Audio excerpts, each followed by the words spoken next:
The Audio Nerd, Rocklin, California. That's my record store, and if any of my friends in the vinyl community are ever in Northern California, or specifically the Sacramento, California area, you want to stop by that store.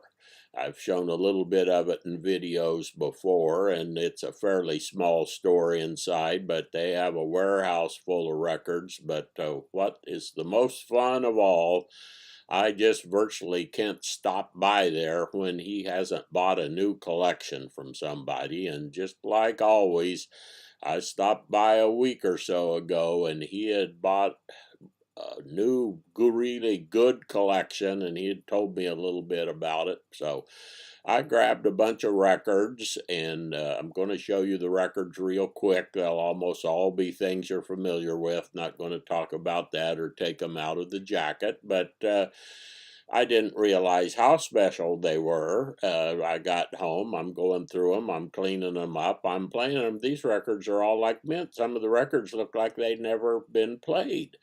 So I called him to say thank you, how delicious these records were.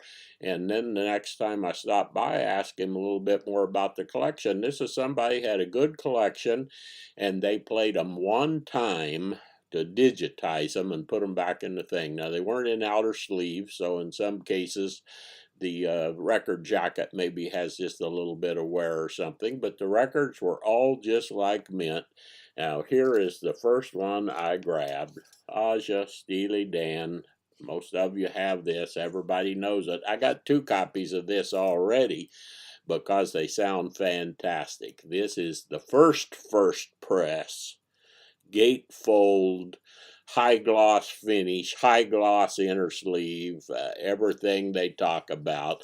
I'm telling you, you're going to put on this record and listen to it. You might want to get your depends on first, because that sound is so good you may just have a little accident. Well, he's got a better memory than me, but I picked this record. Everything about this record's near mint. Savoy Brown, I collect them looking in. Nope, I got home. I didn't think I have it. I didn't have it. Boy, I am thrilled with that one. I collect Who, the Guess Who, Share the Land, the Guess Who. Again, all these records just near mint.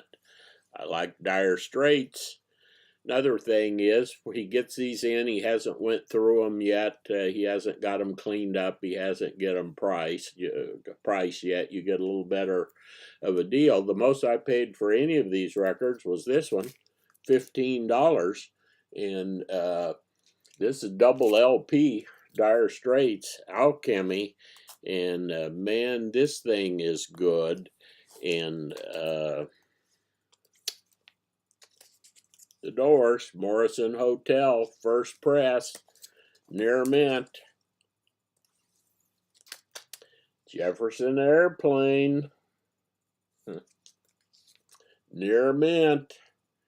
Man, I was happy to get this record. I've been trying to tune into the psych stuff that all you guys are doing and getting more into it.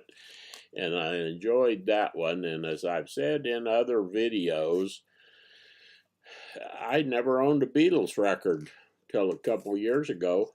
Well, now I got this one. This one's a little bit different. It's not quite near mint, but somebody had owned this record and he made a particular deal about that. On the record label, the Beatles record belongs to Beatlemaniac, and they had belonged to a Beatles club back then and had gotten these little paste over stickers that they've pasted over the record, and that even makes it a little more special. I don't think I'd seen this one before. Steely Dan, The Royal Scam. I got a Steely Dan collection. Here's another one again, just near mint. Steely Dan, Countdown to Ecstasy. One of the things due to the psych stuff, and who got me going on this was Bobby Gass, Spirit.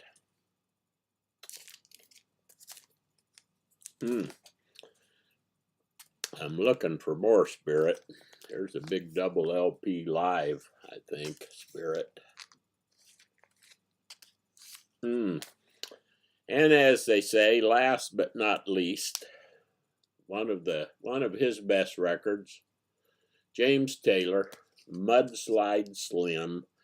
All of his records from this period are just fantastic sounding. I believe this one was mastered at the Mastering Lab, and has an inner sleeve that advertises the $2 compilation records that Warner Brothers did, and I'm probably going to be doing a video about that.